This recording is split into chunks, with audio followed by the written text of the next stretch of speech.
আমার ছোট ভাই রিফাত চুলা খোঁড়াখুড়ি শুরু করে দিছে এখানে। এই চুলা খোঁড়া শেষে আমরা আগুন জ্বালিয়ে দিলাম। আমরা গতকালকে একটা ইফতার পার্টির আয়োজন করেছিলাম নিজে রান্না করে। দেখতে পাচ্ছেন প্রথমে আমরা গরুর গোশতটি রেডি করতেছি, মরিচ পেঁয়াজ রেডি করে আমরা ভাজতেছি। দেখে যাক, আসলে জীবনের প্রথম রান্না। আমার ছোট ভাই এখন গরুর গোশত দিয়ে দিবে। আমাদের রান্নাটা প্রায় শুরু হয়ে গেছে, গরুর গোশত দেওয়া শুরু হয়ে গেল। রিফাত দিয়ে দিল গরুর গোশত। আমাদের ক্যামেরার পিছনে ছিল আরাফাত, সে অনেক পরিশ্রম করেছিল সেদিন। রিফাত এখন দিয়ে দিবে গুঁড়া দুধ সিদ্ধ হওয়ার জন্য। প্রফেশনালভাবে রান্নাবান্না করার জন্য গুঁড়া দুধ দেওয়া হয়। এখন গুঁড়া দুধের সাথে সাথে আমরা আমাদের যে গোশতটা রয়েছে সেটাতে পানি দিয়ে দেব, দিয়ে সিদ্ধ করার জন্য রেডি করে ঢাকনা দিয়ে ঢেকে দেব। রিফাত আমাকে অনেক হেল্প করেছে, মাঝে মধ্যে সেও রান্না করেছে।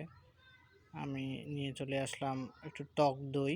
টক দইটা আমরা গোশততে দিচ্ছি 1 চিমটি পরিমাণ টক দই দিয়ে দিলাম। এবার রিফাত কিন্তু রান্নাবান্না শুরু করে দিয়েছে। এখন দিয়ে দিব আলু। আলুগুলো আমরা পূর্বেই ভেজে নিয়েছিলাম। দেখতে পাচ্ছেন কত সুন্দর একটা গরুর গোশত রান্না হচ্ছে। হুট করে আমরা একটা প্রোগ্রাম করলাম যে ইফতার করা যাক, এই জন্য রিফাত নিজে উদ্যোগটা নিয়েছে। আমি রিফাতকে সাহায্য করছিলাম, রিফাতও আমাকে সাহায্য করছিল। এবার আমরা বিরিয়ানির চাল দিয়ে দিলাম। বিরিয়ানি রান্না করার জন্য প্রথমে উদ্যোগ নিয়েছিল রিফাত। ও রান্না করতে পারে তাই বললেছিল, এই জন্য কিন্তু আমরা বিরিয়ানির আয়োজন করেছিলাম। যদিও আমরা আগে জানতাম না সে রান্না করতে পারে না। যদি আগে জানতাম তাহলে আমরা এরকম বিরিয়ানির আয়োজন করতাম না, হয়তো পোলাও রান্না করতাম। তো যাই হোক, যেহেতু সিদ্ধান্ত বিরিয়ানির হয়ে গেছে, সেহেতু আমরা যেভাবে হোক যেমনি হোক যতটুকু পারি বিরিয়ানি রান্না করার চেষ্টা করেছিলাম। বিরিয়ানি রান্না শেষে এখন রিফাত উপরে কয়লা দিচ্ছে যাতে বিরিয়ানিটা চতুর্দিক থেকে উপরে নিচে সমানভাবে সিদ্ধ হয়। সে কিন্তু অনেক পরিশ্রম করেছে। দেখেন, সুদর্শন একটি ছেলে, পাঞ্জাবি পরা, টুপি পরা, নামাজ কালাম পড়ে সে কিন্তু রেস্ট করে নাই, রান্নাবান্নার কাজে ব্যস্ত হয়ে গেছে। এখন দেখতে পাচ্ছেন আমরা চুলা থেকে আমাদের বিরিয়ানিটা রান্না শেষ করে নামাই নিলাম। নামানোর পরে যে একটু লাড়াচাড়া করতে হয় সেটা কিন্তু আমি জানতাম না। হুট করে রিফাত বললো একটু লাড়াচাড়া দেওয়ার প্রয়োজন। সে কিন্তু ঢাকনাটা তুলে আমাকে বলল, ভাই একটু লাড়াচাড়া দেওয়ার দরকার। আমি রিফাতের কথা মতো আমাদের বিরিয়ানিটা একটু লাড়াচাড়া করে দিলাম যেন উপরে নিচে সবটাই সমানভাবে সিদ্ধ হয়। রিফাত ইতিমধ্যে নিচেও কিন্তু কয়লা দিয়েছে। এবার আমরা চলে আসলাম রিফাতের বাড়িতে। আমরা প্যাকেট জার শুরু করে দিয়েছিলাম। আমরা কিন্তু লোকজন হিসাব করে প্যাকেট করা শুরু করছিলাম। এদিকে ক্যামেরার পিছনে ছিল আরাফাত।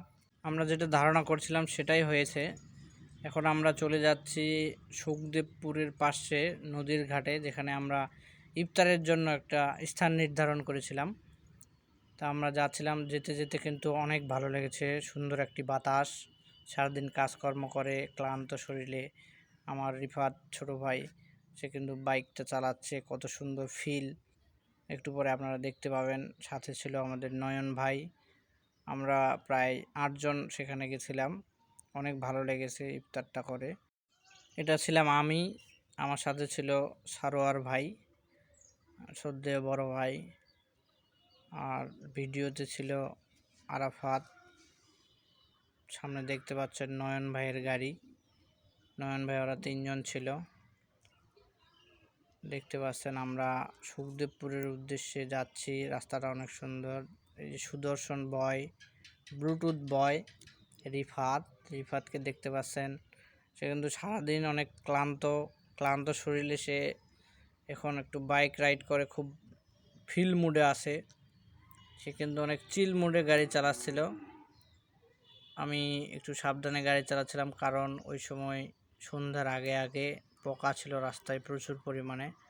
দেখতে পাচ্ছেন রিফাতের চোখেও কিন্তু পোকা পড়েছে, সে একটু সাবধানে গাড়ি চালাচ্ছে। ফিলটাই অন্যরকম। আমরা চলে এসেছি যেখানে ইফতার করব। দেখতে পাচ্ছেন মাগরিবের আজান দিবে তার 2-4 মিনিট আগে আমরা পৌঁছাইছি। পুরো ভিডিওটা দিতে পারছি না, এজন্যই যে ইফতারের সময় হয়ে গেছিল। আশা করব আপনাদেরকে ভিডিওটি ভালো লাগবে। আমরা এখন আজানের অপেক্ষায় আছি। আমার রিফাত কিন্তু মুখ চোখ ধুয়ে একবারে রেডি, কখন আজান দিবে আর কখন সে ইফতার শুরু করবে। সাথে আমাদের ছিল সিজান, আরাফাত, নয়ন ভাই। ইফতার শুরু হয়ে গেছে আজান দেওয়ার সাথে সাথেই। আমরা একটু মজা করছিলাম। রিফাত দেখতে পাচ্ছেন অনেক সুন্দরভাবে খাচ্ছে। আসলে ভিডিওটি আপনাদের কেমন লাগছে জানি না।